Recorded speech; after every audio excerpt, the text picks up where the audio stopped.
Welcome students, मैं Sudhir Jain, lecturer mechanical engineering, government Khetan polytechnic college Jaipur. आज आपका इस वीडियो लेक्चर की हमारे जो जॉइंट्स की सीरीज जो चल रही है, इसमें सबसे आखिरी हिस्से पर हम हैं स्क्रू थ्रेड्स पर, या हम कहें कि अब हम वहाँ पर हैं जो हमारे टेम्परेरी नेचर के जॉइंट्स हैं, जिसे हम आसानी से लॉक या अनलॉक कर सकते हैं।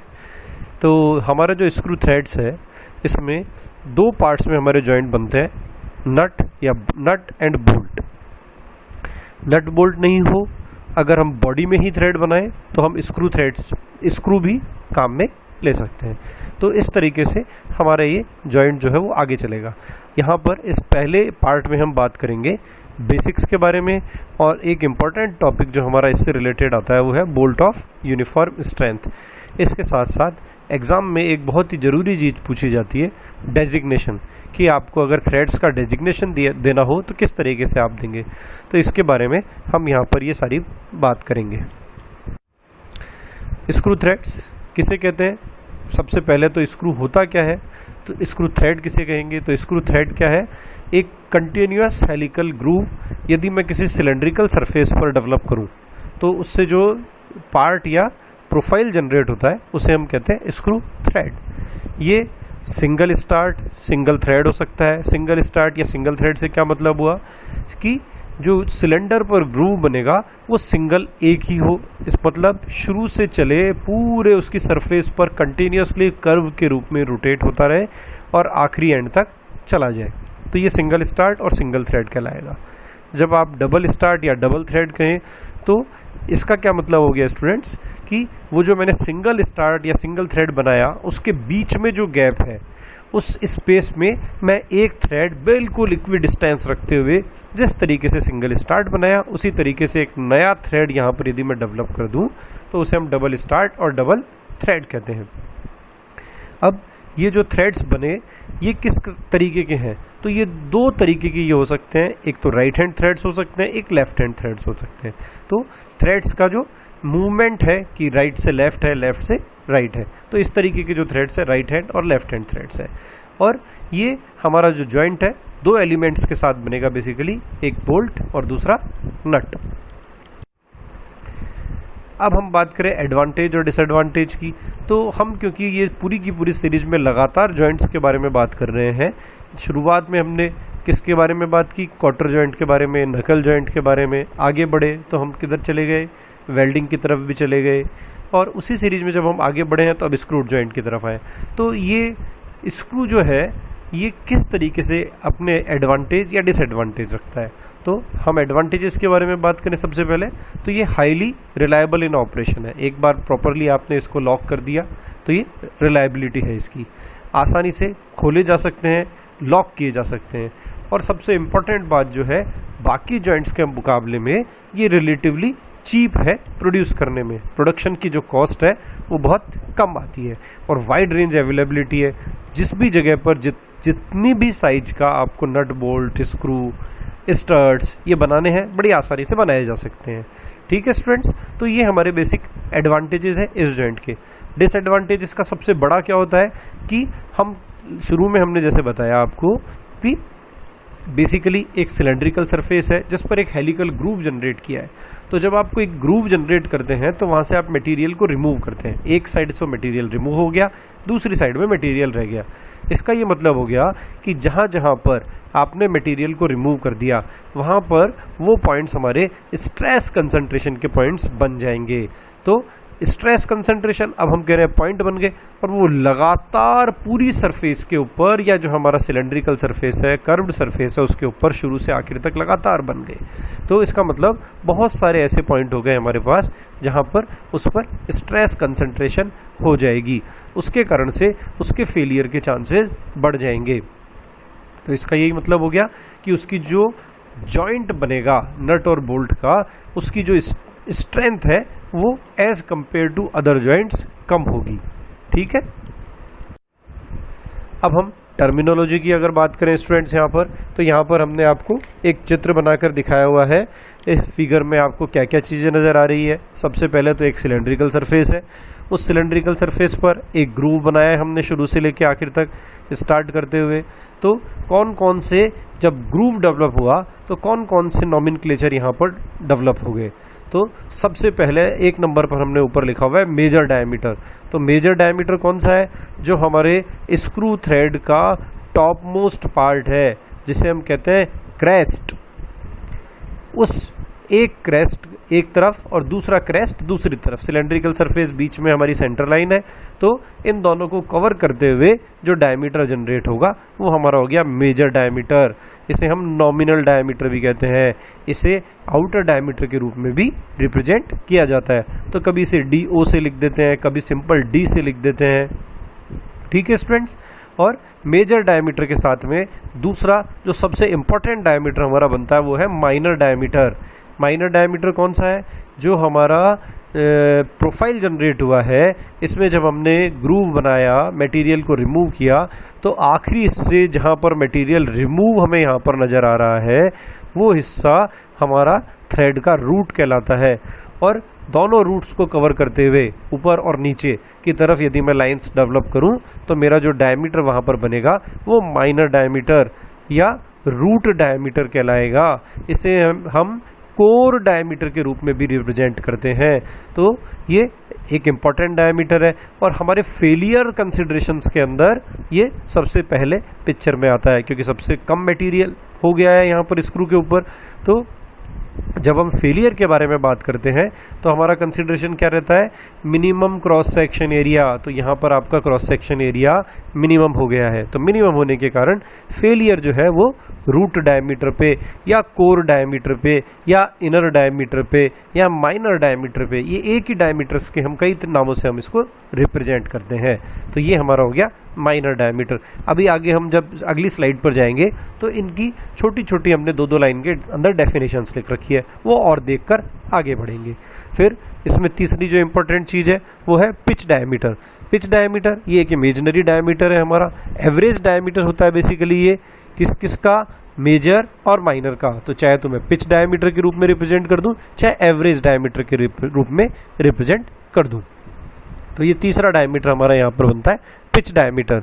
और उसके बाद हम आगे बढ़े तो आगे हमारा अपर साइड में एक थ्रेड एंगल दिखाया हुआ है। तो दो थ्रेड्स को कवर करते हुए जो एंगल डेवलप हो यहाँ पर वो उसे हमने थ्रेड एंगल के रूप में दिखाया है। पिच के रूप में, पिच की अगर मैं बात करूं तो पिच क्या है, दो कंजिक्यूटिव क्रेस्ट या दो कंजिक्यूटिव रूट के बीच की लीनियर डिस्टेंस, इसको हमने पिच के रूप में रिप्रेजेंट किया है।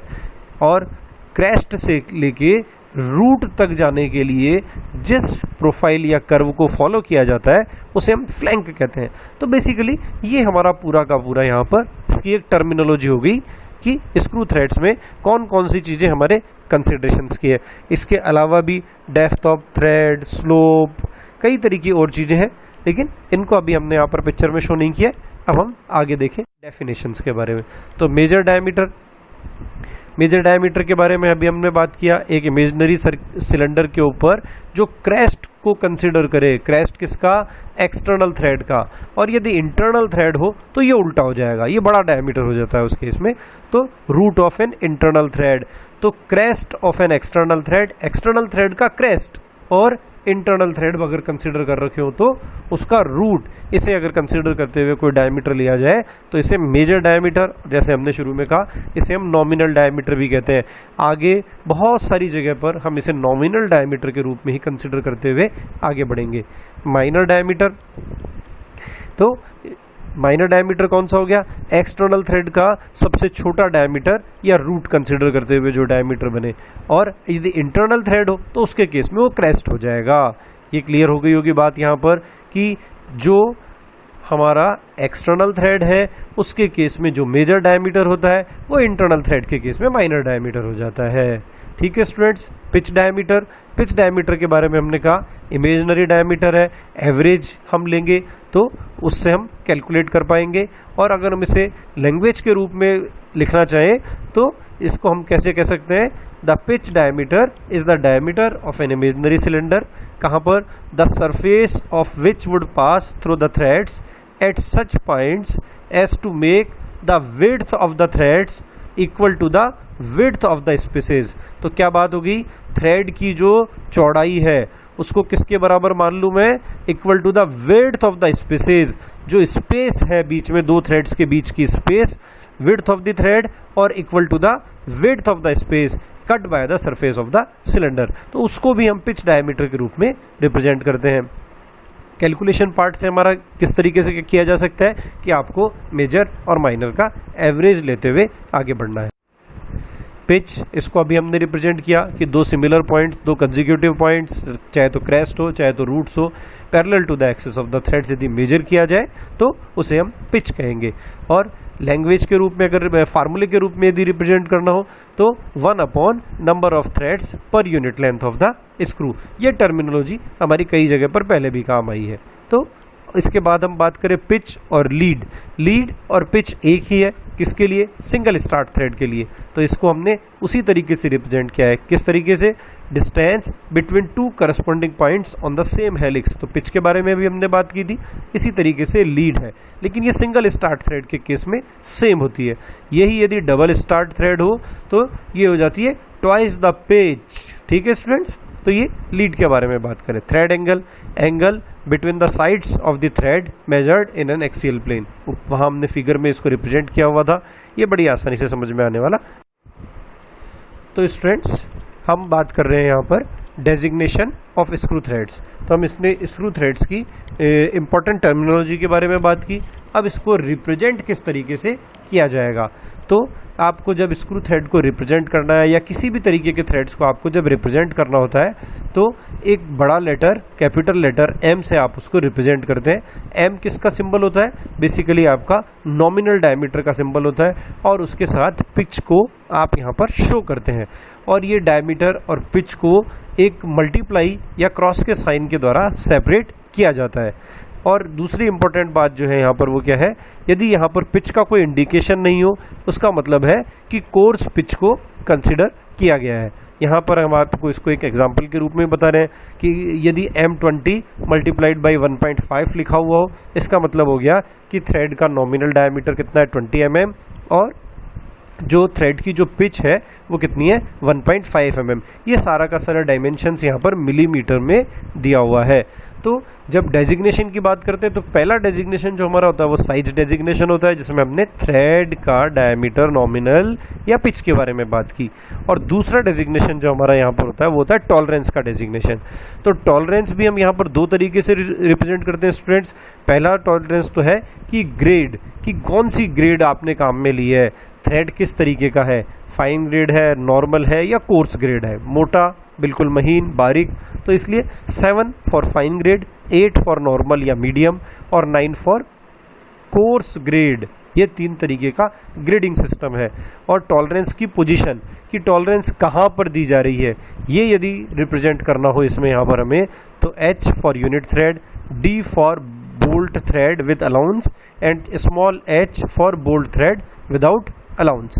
तो ये इस तरीके से इसका टॉलरेंस का डेजिग्नेशन है।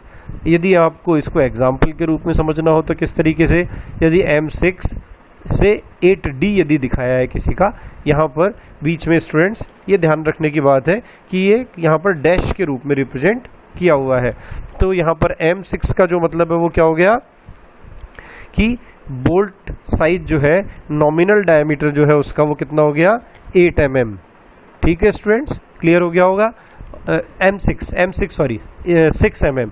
और 8D का मतलब हो गया, 8 हो गया नॉर्मल ग्रेड और जो D है इसका क्या मतलब हो गया बोल्ट थ्रेड विद अलाउंस। तो इस तरीके से आपको इसको यहाँ पर रिप्रेजेंट करना है। अब इसकी स्ट्रेसेस कंसिडर करने से पहले एक छोटा जो इसमें इंपॉर्टेंट टॉपिक बनता है, एग्जाम में भी लगातार हर दूसरे तीसरे साल में ये पूछा जाता है कि बोल्ट ऑफ यूनिफॉर्म स्ट्रेंथ क्या होता है। तो बेसिकली स्टूडेंट्स, यदि यहाँ पर हम कॉन्सेप्ट के हिसाब से देखना चाहें तो जो फिगर नंबर A हमने बनाया है ये बिल्कुल जनरल बोल्ट है हमारा। इसमें हेड बना रखा है, थ्रेड बना रखे हैं और शैंक बना रखा है।